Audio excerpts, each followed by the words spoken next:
Hi, my name is Barb Nangle. I'm the founder of Higher Power Coaching and Consulting. I want to welcome you to my podcast, Fragmented to Whole, Life Lessons from 12-Step Recovery. This is episode 35, Boundaries During the Holidays. During the holidays, there are lots of demands on us, whether it has to do with gift giving and receiving, holiday rituals like sending cards or baking cookies, traveling, attending events, or hosting people at your home. Setting boundaries around what we truly want allows us to focus on the meaning of the holidays, which is usually connecting with people that we care about. I'll give you some scripts for how to specifically state the words to set your boundaries for some typical holiday scenarios in a few minutes. But before I do that, I want to say a few other things. First, if you feel sad during the holidays, that's okay. Allow yourself to feel sad. Feel those feelings. There's no need to act like you feel cheerful if you don't. You get to feel whatever you're feeling, and you don't have to make excuses. And if you really need to be alone, then do so, but only if it's to refuel or to conserve energy, not if it's to isolate. Isolating is draining. It drains your energy because you're fending off the world when you isolate. If you'd like to hear more about the difference between isolating and healthy alone time, I talk about that in episode 21, which is ironically called Isolation versus Healthy Alone Time. Anyway, about setting boundaries. Everything is an option. Even if it doesn't feel like an option, it is an option. Now, there will be consequences to your choices. In fact, your life right now is a consequence of the choices that you've made. And if you don't like your life right now, then make different choices.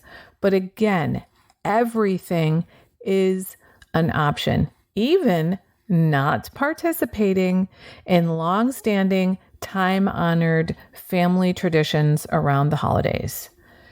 Boundaries help us enjoy our loved ones and our time, and they reduce stress and overwhelm.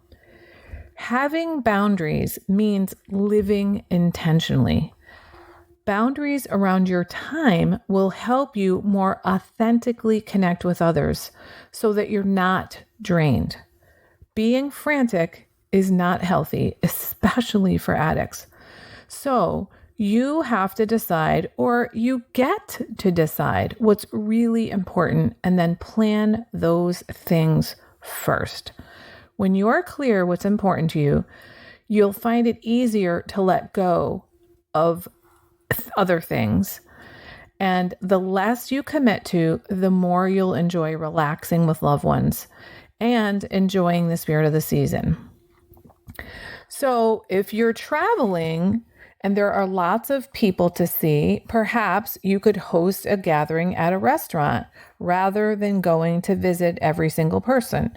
Or you could ask someone to host you so that you can see the people you want without exhausting yourself. Don't avoid setting boundaries because someone is hurt or angry or disappointed. It's their hurt, anger, or disappointment, not yours. You are not responsible for them or for fixing them. Your loved ones are not fragile. And there's a difference between hurting someone and harming them. Though they may feel hurt if you cancel or don't come or don't conform to their traditions, your change of plans will not harm them. They will survive their hurt feelings. Now, don't get me wrong, we should respect our families, but we're not under their authority when we're adults. Now, here are a few scripts that you might use to set boundaries during the holidays. If you're refusing an invitation, especially if it's a time-honored tradition, you might say, I'd love to. However, I have lots of competing demands, so I'm going to say no. Thank you so much. Perhaps next year.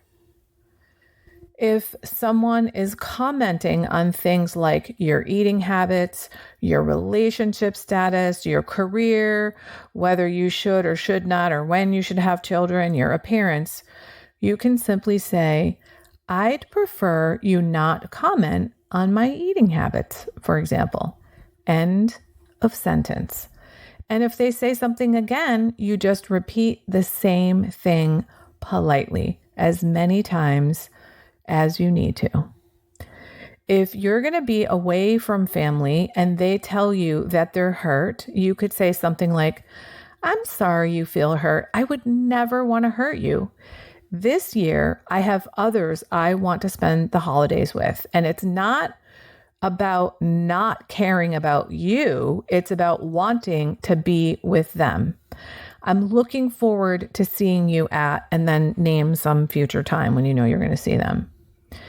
If someone says that you not coming is going to ruin the holiday, you could say, I hope it doesn't ruin things for you. That would be a shame. The reason I'm telling you now is so you'll be ready and can make other arrangements so that your holiday is not ruined. If someone is prying into information that feels too personal to you, know that you're in charge of how much you share, and you get to share or not share whatever you want. And you don't need an excuse. You can simply say, I'm uncomfortable talking about that, and then change the subject. It's probably a good idea to have a couple of neutral topics tucked in your back pocket in case this kind of thing happens. So you can easily switch the subject to something that's not going to be inflammatory. I know that when I'm in situations like this, I get all flustered and I can't think.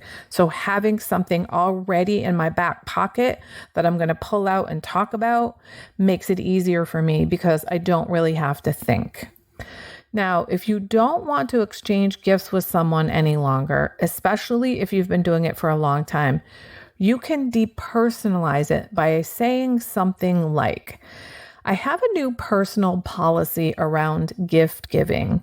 For example, you might say, I no longer exchange gifts with friends, and then state the new policy. For example, I've rearranged my priorities and I'm only going to exchange gifts with family from now on. Or I'm only going to donate money at the holidays. I'm not going to exchange gifts any longer. And when you call it a policy, it doesn't make it about that person. It's about you and what you've decided are your priorities, because that's what boundaries mean. They mean you get to live your life intentionally the way that you choose to live it.